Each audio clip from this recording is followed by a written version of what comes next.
चलिए साथ में आज हम लोग बात करेंगे डाइजेस्टिव सिस्टम के बारे में। डाइजेस्टिव सिस्टम बेसिकली अगर देखा जाए तो कोई भी चीज़ पढ़ने से पहले है ना, ये हमारे बॉडी में क्या इसका रिक्वायरमेंट है, यानी जो सिस्टम है हमारी बॉडी में पूरा है ना, इसका हमारे बॉडी में क्या रिक्वायरमेंट है, हम लोग इसको क्यों पढ़ते हैं। तो इसलिए पढ़ते हैं क्योंकि इस सिस्टम के द्वारा जो भी हम फूड पार्टिकल्स है ना लेते हैं, वो फूड पार्टिकल अपनी मोनोमर फॉर्म में आता है। क्योंकि हम लोग जो काम करते हैं या कोई वर्क करते हैं है ना, तो उस टाइम हमारी बॉडी को एनर्जी चाहिए, या कोई भी काम नहीं करते हैं फिर भी हमारी बॉडी की मेटाबॉलिज्म चलता रहता है ना। तो उस मेटाबॉलिज्म के दौरान सेल को क्या चाहिए, एनर्जी चाहिए। ठीक है, तो हमारे बॉडी में जो मौजूद सेल है ना, क्योंकि हमारे खाने का जो है ना, खाने में जो कार्बोहाइड्रेट या प्रोटीन या फैट जो होता है, हमारे बॉडी में मौजूद सेल उसको एज इट इज है ना यूटिलाइज नहीं कर सकती है। तो उस फूड पार्टिकल को अपने मोनोमर फॉर्म में तोड़ना होता है।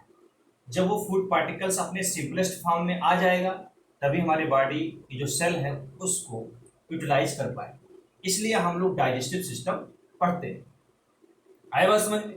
अगर डाइजेस्टिव सिस्टम में कोई एबनॉर्मलिटी आती है ना, तो हमारे बॉडी का जो डाइजेस्टिव सिस्टम है वो डैमेज हो जाएगा, सही से खाने का जो डाइजेशन है वो नहीं हो पाएगा, तो हमारे बॉडी को एनर्जी नहीं मिल पाएगी। ठीक है, तो पहले हम लोग नॉर्मल चीज़ पढ़ते हैं। ठीक, तो बेसिकली अगर देखा जाए तो जो फूड पार्टिकल्स होता है, उस फूड पार्टिकल्स में क्या होता है, न्यूट्रिएंट्स होता है। न्यूट्रिएंट्स होता है और इस न्यूट्रिएंट्स हमारी बॉडी क्या रिसीव करती है, एनर्जी। ठीक है, बेसिकली अगर न्यूट्रिएंट्स की बात करें तो हम लोग जो रोटी चावल या सब्जी खाते हैं है ना डेली, तो रोटी या चावल ये क्या है, कार्बोहाइड्रेट है। कार्बोहाइड्रेट है। अब रोटी खाते हैं या चावल खाते हैं तो उसको दाल से खाते हैं या पनीर से खाते हैं ना, समझ में आ रहा है? तो यानी तो दाल या पनीर क्या है, प्रोटीन है, और इसको हम लोग क्या करते हैं, फ्राई भी करते हैं। पनीर को क्या करते हैं, फ्राई भी करते हैं, या दाल को भी फ्राई करते हैं। तो एक तरीके से फैट भी होता है। तो खाने का जो है ना मैक्सिमम पोर्शन होता है like carbohydrate, protein and fat. तो जो कार्बोहाइड्रेट और प्रोटीन और फैट है ना, इसी पे हम लोगों का जो जीवन है ना, एक तरीके से हमारी बॉडी यही से एनर्जी रिसीव करती है, कार्बोहाइड्रेट, प्रोटीन और फैट से। तो इसलिए इसको क्या कहा जाता है, माइक्रो न्यूट्रिएंट्स कहा जाता है। क्या बोला जाता है, माइक्रो न्यूट्रिएंट्स। तो दो तरह का न्यूट्रिएंट्स होता है, एक माइक्रो न्यूट्रिएंट्स और दूसरा माइक्रो न्यूट्रिएंट्स। माइक्रो न्यूट्रिएंट्स, जो माइक्रो न्यूट्रिएंट्स होता है एक तरीके से बहुत ट्रेस अमाउंट में होता है। बेसिकली अगर देखा जाए तो कार्बोहाइड्रेट, प्रोटीन और फैट में ही विटामिन भी होते हैं है ना, या हम लोग फल भी खाते हैं, पानी भी पीते हैं। तो विटामिन और वाटर ये क्या है, माइक्रो न्यूट्रिएंट्स है ना, मिनरल्स। तो कार्बोहाइड्रेट और प्रोटीन और फैट से हमारी बॉडी एनर्जी रिसीव करती है ना। बट विटामिन और वाटर और मिनरल्स एक तरीके से ये हमें हम लोगों को बीमारी से क्या करती है, प्रोटेक्ट करती है। क्लियर हो रहा है चीज? तो न्यूट्रिएंट्स इसलिए जरूरी होता है, और न्यूट्रिएंट्स बेसिकली दो तरह का होता है, macro nutrients and micro nutrients. Macro nutrients में कार्बोहाइड्रेट होता है, प्रोटीन होता है और फैट होता है, और माइक्रो में विटामिन, वाटर और मिनरल्स होता है। ठीक है, बेसिकली अगर हम डाइजेस्टिव सिस्टम की बात करें तो डाइजेस्टिव सिस्टम एक तरीके से ये एलिमेंट्री कैनाल और एसेसरी ग्लैंड से मिलकर बना हुआ होता है। एलिमेंट्री कैनाल यानी जिस रास्ते से हमारा खाना है ना, जिस रास्ते से हमारा खाना नीचे जाता है उसको एलिमेंट्री कैनाल हो जाता है। और कुछ हेल्प करने वाले ऑर्गन्स भी होते हैं, यानी कुछ डाइजेस्ट ऐसे ऑर्गन्स जो खाना जो फूड पार्टिकल्स आया है उसको तोड़ने में वो मदद करते हैं, उसको क्या बोलते हैं? एसेसरी ग्लैंड्स बोलते हैं, accessory gland. Like liver, liver क्या करता है? बाइल जूस का फॉर्मेशन करता है। आपने कोई फैटी मील लिया तो बाइल जूस क्या करेगा? उस उस फैट मॉलिक्यूल्स को क्या करेगा? छोटे छोटे मॉलिक्यूल्स में तोड़ देता है, इमल्सिफिकेशन का काम करता है। तो एक तरीके से ये खाने के डाइजेशन में कहीं ना कहीं हेल्प कर रहे हैं, इसलिए इसको क्या बुलाता है? Accessory gland. पूरा डाइजेस्टिव सिस्टम एलिमेंट्री कैनाल और एसेसरी ग्लैंड से मिलकर बना हुआ होता है। एलिमेंट्री कैनाल एक तरीके से ये एक रास्ता प्रोवाइड कराता है ना? फूड पार्टिकल्स ऐसे ऐसे जाता है, जैसे जैसे नीचे जाता है उसका वो अपना फॉर्म बदलता रहता है। और मौजूद जो एसेसरी ग्लैंड एक तरीके से डाइजेस्टिव एंजाइम्स रिलीज करती हैं, डाइजेस्टिव जूस रिलीज करती हैं, लाइक लीवर, पेनक्रियाज। तो पेनक्रियाज से क्या निकलता है? पेनक्रियाज से लाइक, है ना, पेनक्रियाटिक प्रोटियोलिटिक एंजाइम रिलीज होता है, लाइक ट्रिप्सिनोजन, है ना, काइमोट्रिप्सिनोजन। पेनक्रियाटिक लाइपेज भी निकलता है। ठीक है, तो लीवर हो गया, पेनक्रियाज हो गया, है ना। तो एक तरीके से ये हेल्प करती है खाने के डाइजेशन में। ठीक, आए बात समझ में? और सलेवरी ग्लैंड भी, सलेवरी ग्लैंड। ठीक, बेसिकली अगर देखा जाए तो खाने का जो डाइजेशन होता है वो हमारे ओरल कैविटी में स्टार्ट हो जाता है ना। हमारे ओरल कैविटी में मौजूद जो सलेवरी ग्लैंड्स होती है, सलेवरी ग्लैंड वो सलेवरी जूस का फॉर्मेशन करता है। वो जूस का फॉर्मेशन करता है, सलाइवरी जूस का फॉर्मेशन करता है। ठीक है, ये ओरल कैविटी है। तो ओरल कैविटी में हम लोगों ने पढ़ा था कि ओरल कैविटी में पैरोटिड ग्लैंड पाया जाता है, सब मैक्सिलरी पैरोटिड ग्लैंड सब मैक्सिलरी या सबमेंडुलर ग्लैंड में बोलते हैं, या और तीसरा जो पढ़ा था हम लोगों ने सबलिंगुअल ग्लैंड। तो ये जो ग्लैंड है एक तरीके से सलाइवरी जूस का फॉर्मेशन करते हैं। और जब सलाइवा फूड पार्टिकल्स में मिक्स हो जाता है तो उसको क्या बोला जाता है? Bolus, bolus. ठीक है, तो ये जो फूड पार्टिकल्स है यानी सलाइवरी जूस में जो टाइलिन एंजाइम होती है, या इसको हम क्या बोलते हैं? सलाइवरी एमाइलेज, या इसको क्या बोलते हैं? टाइलिन। तो टाइलिन या सलाइवरी एमाइलेज ये एक तरीके से फूड पार्टिकल में यानी बॉइल्ड स्टार्च पे काम करती है। ठीक है, यानी खाने का जो कार्बोहाइड्रेट का डाइजेशन है एक तरीके से ओरल कैविटी में स्टार्ट हो जाता है। और ओरल कैविटी में जो हम लोग टेस्ट का पता कर पाते हैं, हमारे ओरल कैविटी में फ्लोर में टंग्स होते हैं, और उस टंग्स में क्या होते हैं? मेम्ब्रेन, म्यूकस मेम्ब्रेन का एक प्रोजेक्शन होता है जिसको हम लोग क्या बोलते हैं? पेपिला बोलते हैं। तो ये जो पेपिला है, यानी अगर लेटरल साइड में देखें तो फंजीफार्म पेपिला होता है, पीछे के साइड में देखें तो सर्कमब्लेट पेपिला होता है, और बीच में फिलीफार्म पेपिला। फिलीफार्म पेपिला में कोई टेस्ट बड नहीं पाया जाता है, ये एग्जाम में पूछ सकता है कि फिलीफार्म पेपिला में टेस्ट बड होता है तो नहीं होता है।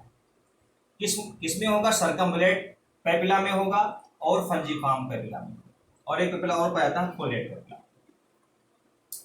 तो हम लोग जो टंग का जो सामने वाला पोर्शन है वहां पे हम लोग स्वीट का अनुभव कर पाते हैं, महसूस करते हैं, स्वीट टेस्ट।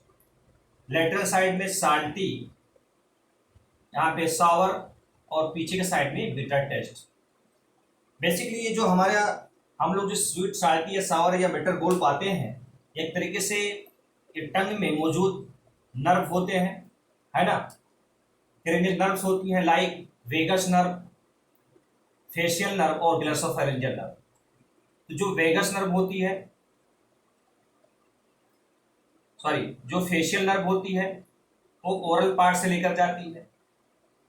ठीक है, ओरल पार्ट से फेशियल नर्व यानी seventh cranial nerve, seventh cranial nerve, और पीछे के साइड में नाइन्थ क्रेनियल नर्व होती है, इसको हम लोग क्या बोलते हैं? Glossopharyngeal nerve, glossopharyngeal nerve.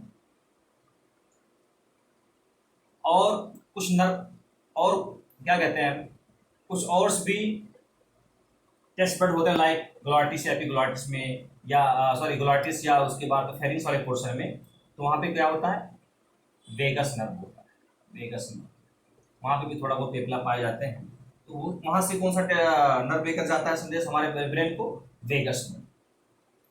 Clear हो रहा है चीज। तो बेसिकली अगर तुमसे कोई पूछे कि जो कार्बोहाइड्रेट का डाइजेशन कहाँ स्टार्ट होता है, तो आप क्या बताओगे, ओरल कैविटी में होता है, ओ सॉरी, हाँ ओरल कैविटी, माउथ से स्टार्ट हो जाता है, ठीक है, क्योंकि उसमें मौजूद सलाइवरी एमाइलेज होता है। फिर खाना हमारा नीचे सरकता हुआ ईसोफेगस से होता हुआ स्टमक में आता है।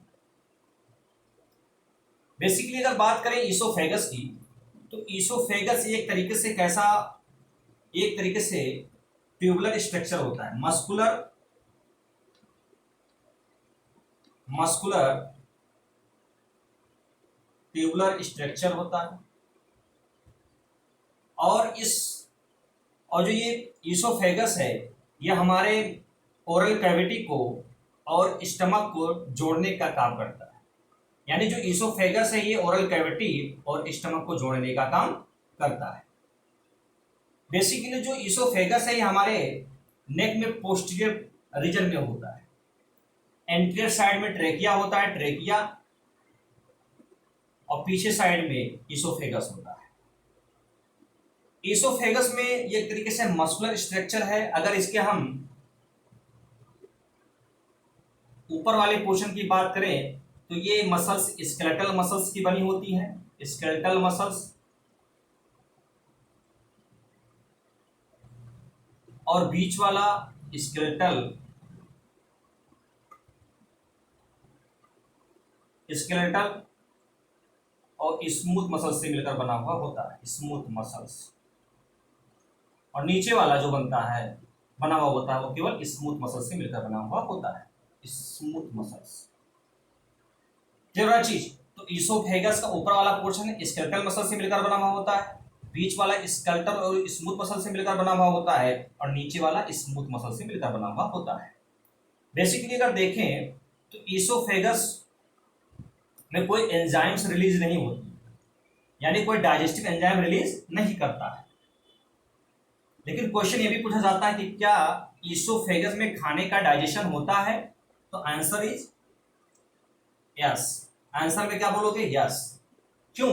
क्योंकि जब फूड पार्टिकल हमारे माउथ से होता हुआ स्टमक में आएगा तो ये 2 से 3 सेकंड लेता है। तो 2-3 सेकंड जो लेता है, तो उस बोलस में जो मौजूद सलाइवरी अमाइलेज है तब तक ये अपना काम कर रहा होता है। तो जो समय यहाँ एक्सपेंड हुआ है ना इस बोलस का ईसोफेगस में, उतने समय में सलाइवरी अमाइलेज अपना काम कर रहा होता है। इस बेस पे बोला जाता है कि ईसोफेगस में, है ना, खाने का डाइजेशन होता है, बट इसमें कोई डाइजेस्टिव एंजाइम्स रिलीज नहीं होता है। ये वाला चीज। बेसिकली अगर देखें ईसोफेगस, तो ये ईसोफेगस है ना, ईसोफेगस में 2 स्फिंक्टर होता है, एक नीचे वाला जो होता है वो कार्डियक स्फिंक्टर होता है, और ऊपर वाला, है ना, वो नीचे वाला क्या बोलते हैं, ये अपर स्फिंक्टर है और लोअर स्फिंक्टर, ठीक है। तो लोअर स्फिंक्टर को भी क्या बोलते हैं हम, कार्डियक स्फिंक्टर बोलते हैं, कार्डियक स्फिंक्टर, ठीक है। या इसको और भी बोल सकते हैं, ईसोफेगस और स्टमक के बीच में है, इसलिए इसको क्या बोलते हैं, गैस्ट्रो ईसोफेजियल स्फिंक्टर। क्या बोलते हैं, एक और नाम से जाना जाता है गैस्ट्रो ईसोफेजियल स्फिंक्टर। कुछ लोगों में अगर देखा जाए तो ये स्फिंक्टर सही से बंद नहीं होता है ना। जैसे बच्चा जब छोटा होता है तो ये स्फिंक्टर बहुत लूज बंद होता है, तेजी के साथ, मतलब पूर्ण रूप से कंप्लीटली जो है कॉन्ट्रैक्ट यानी बंद नहीं होता। तो बच्चा जो भी खाता है तो वो वोमिट कर देता है। इसलिए आप देखते हो कि छोटा बच्चा जब दूध पी लेता है तो वो वोमिट कर देता है, क्योंकि वो जो कार्डियक स्फिंक्टर है अभी फुल्ली डेवलप नहीं हुआ है, ठीक है। तो हम लोग यहाँ पे 2 क्लिनिकल प्रेजेंटेशन पढ़ेंगे, है ना, 2 क्लिनिकल प्रेजेंटेशन पढ़ेंगे यहाँ पे हम लोग।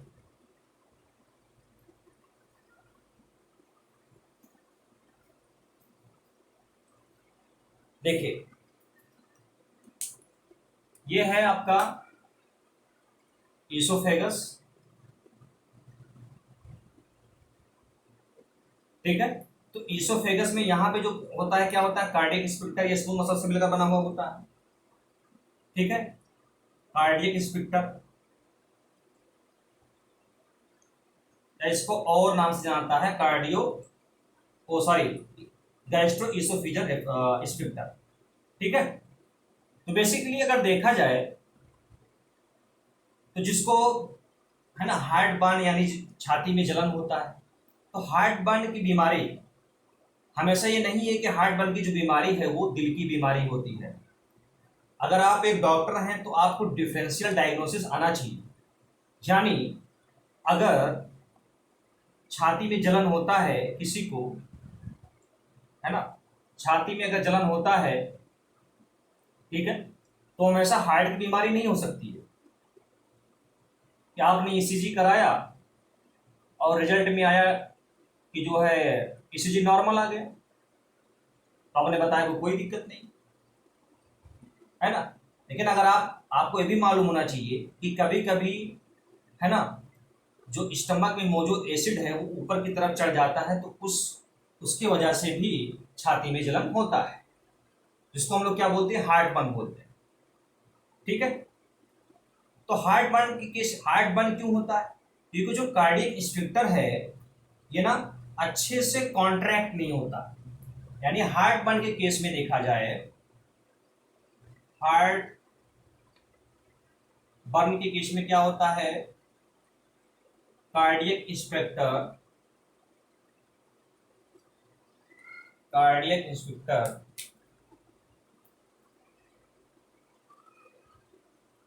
कार्डियक,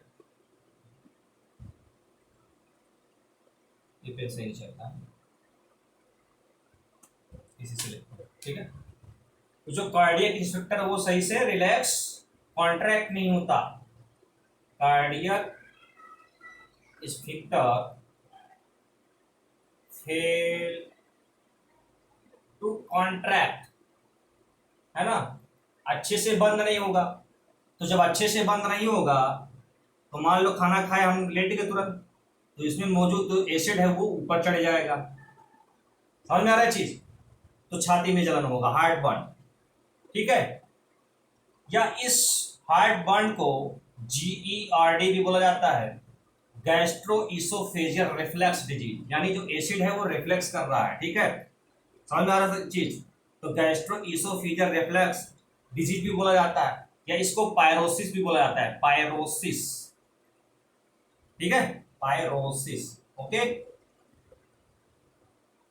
तो हुआ क्या कि जो कार्डियक स्फिंक्टर वो सही से कॉन्ट्रैक्ट नहीं हुआ, बट सम टाइम एक और क्लिनिकल प्रेजेंटेशन इसी कार्डियक स्फिंक्टर से पढ़ा जाता है, आचलाजिया कार्डिया।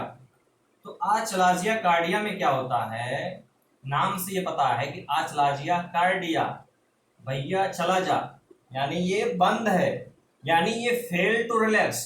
देखिए एरो में दिखा रहा हूं यहाँ पे, पहले वाले केस में क्या था, फेल टू कॉन्ट्रैक्ट, अच्छे से कॉन्ट्रैक्ट नहीं होगा तो वाल्व बंद नहीं होगा तो ये लीकेज होगा ना, समझ में आ रहा है चीज। तो ये फेल टू कॉन्ट्रैक्ट था हार्ट बर्न के केस में, GERD के केस में और पायरोसिस के केस में।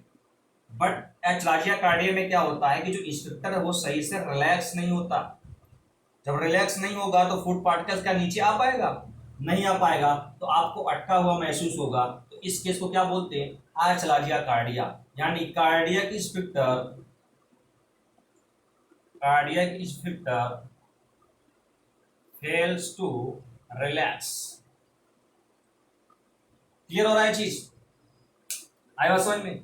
तो जो फूड पार्टिकल्स एक तरीके से हमारे माउथ कैविटी से होता हुआ ईसोफेगस देन स्टोमक में आता है, ईसोफेगस में कोई भी डाइजेस्टिव एंजाइम रिलीज नहीं होता है, फिर भी हमारे ईसोफेगस में जो बोलस है, बोलस मेटाइलिन होता है या सैलरी अमाइलेज होता है, ये रास्ता 2-3 सेकंड का होता है, यानी ये जो हमारा बोलस है 2-3 सेकंड इस ईसोफेगस में एक्सपेंड करता है ना, उतने समय में टाइलिन अपना काम कर देता है। तो क्वेश्चन पूछा था कि ईसोफेगस में डाइजेशन होता है, तो बिल्कुल होता है, दूसरा क्वेश्चन पूछा जाएगा कि इसोफेगस में कोई डाइजेस्टिव एंजाइम रिलीज होता है तो नहीं होता। फिर आते हैं हम स्टमक में। अब बोलस हमारा स्टमक में आ गया। अब बोलस और स्टमक में मौजूद गैस्ट्रिक जूस है ना काइन का फॉर्मेशन करते हैं, चाइन बोलो या काइन बोलो, ठीक है। तो बेसिकली अगर देखा जाए तो हमारे स्टमक में मौजूद जो गैस्ट्रिक जूस है उसमें क्या होता है, हाइड्रोक्लोरिक एसिड भी होता है। ये हाइड्रोक्लोरिक एसिड इस इन्वायरमेंट को क्या कर देता है, एसिडिक कर देता है, ठीक है। तो क्वेश्चन ये भी पूछा जाता है कि क्या जो टाइलिन है स्टमक में आ गया है बोलस के साथ, क्या यहाँ पर आकर वो कार्बोहाइड्रेट का डाइजेशन कर पाएगा, तो कहोगे यस, क्योंकि जब तक इन्वायरमेंट एसिडिक होगा तब तक टाइलिन या सलाइवरी अमाइलेज है ना 35 से 45% तक कार्बोहाइड्रेट का डाइजेशन करा देता है। यानी जितना समय ये लेगा यहाँ पर एसिडिक एनवायरनमेंट बनाने में तब तक ये अपना काम कर देगा, और जब ये एसिडिक एनवायरनमेंट हो जाएगा तो ये हमारा जो टाइलिन या सलाइवरी अमाइलेज है वो कैसा हो जाएगा, इनएक्टिव हो जाएगा, क्योंकि अब एसिडिक एनवायरनमेंट हो गया। एसिडिक एनवायरनमेंट होते ही ये इनहिबिट हो जाएगा, इनएक्टिव हो जाएगा। क्लियर हो रहा है चीज। बेसिकली अगर हम स्टमक के वाल की बात करें तो स्टमक का जो वाल होता है ना, इसमें सेरस आउटर टू इनर चलें तो सेरोसा, मस्कुलरिस, सब मिकोसा एंड मिकोसा, ठीक है। ये भी पूछा जाता है क्वेश्चन स्टमक के वाल के बारे में, है ना। ये स्टमक का वाल है। अब आप देखिए यहाँ पे तो सबसे आउटर लेयर जो होता है सिरोसा, उसके बाद मस्कुलरिस, मस्कुलरिस। बेसिकली मस्कुलरिस में 3 लेयर होते हैं, ठीक है। पहले वाला जो लेयर होगा वो लॉन्गिट्यूडिनल मसल्स होगा, है ना, लॉन्गिट्यूडिनल मसल्स, लॉन्गिट्यूडिनल मसल्स।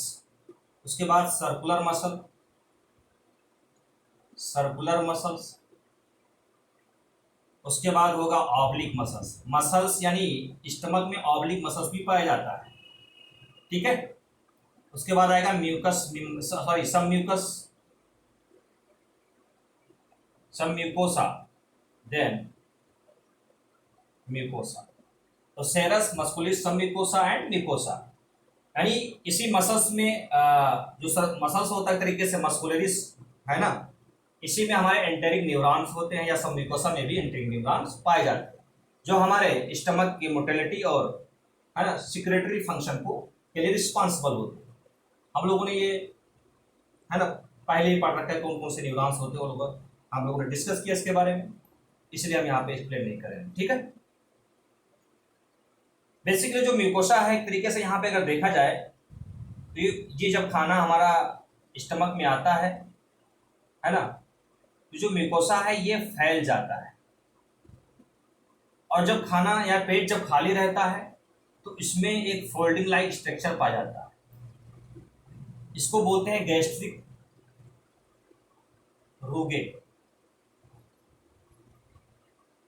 हम लोगों ने और भी पढ़ा था रूगे के बारे में, यानी जो हमारा ओरल कैविटी है, ओरल कैविटी में जो रूफ का फॉर्मेशन करता है उसको क्या बोलते हैं, पैलेट, और जो फ्लोर का फॉर्मेशन करता है टंग, है ना। तो ऊपर वाला जो पैलेट है ओरल कैविटी में, तो आगे वाला जो होता है वो हार्ड पैलेट होता है और पीछे वाला सॉफ्ट होता है, यानी अपने टंग को आगे की तरफ टच करेंगे तो बिल्कुल हार्ड जैसा स्ट्रक्चर महसूस होगा, और इसी हार्ड जैसे स्ट्रक्चर में एक ट्रांसफर फोल्डिंग होती है, उसको बोला जाता है पैलेटाइन रूगे।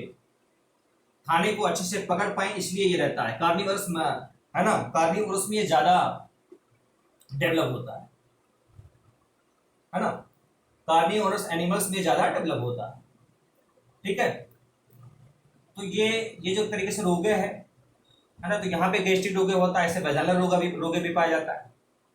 तो जो गैस्ट्रिक रोगे है ये एक तरीके से वॉल्यूम को बढ़ाने का काम करता है। जब फूड पार्टिकल्स यहाँ पे आता है तो ये स्टमक फैल जाता है बिल्कुल, और रोगे जो होता है ये डिसअपियर हो जाता है, रोगे जो होता है वो डिसअपियर हो जाता है। क्लियर हो रहा है चीज। यानी जब स्टमक फुल रहेगा तो उसमें रोगे नहीं दिखेगा, और खाली रहेगा तो उसमें गैस्ट्रिक रोगे मौजूद होता है, ठीक है। आई बात समझ में। उसके बाद अब खाना हम लोगों का स्टमक में आ गया है ना, अब यहाँ पे हम लोग गैस्ट्रिक जूस के बारे में पढ़ेंगे, गैस्ट्रिक जूस के बारे में हम लोग पढ़ेंगे, गैस्ट्रिक